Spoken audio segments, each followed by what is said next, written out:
Hello and welcome.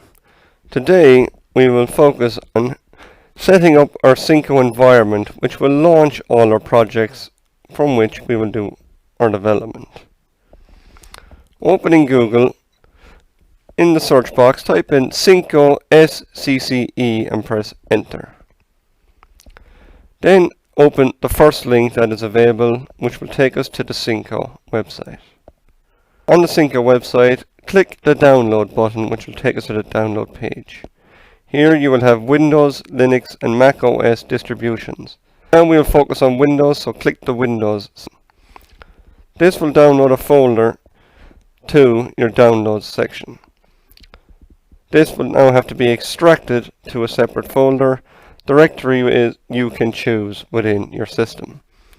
For this example, I will leave it within my downloads folder. Click the extract button. This process may take a while, so just leave it complete.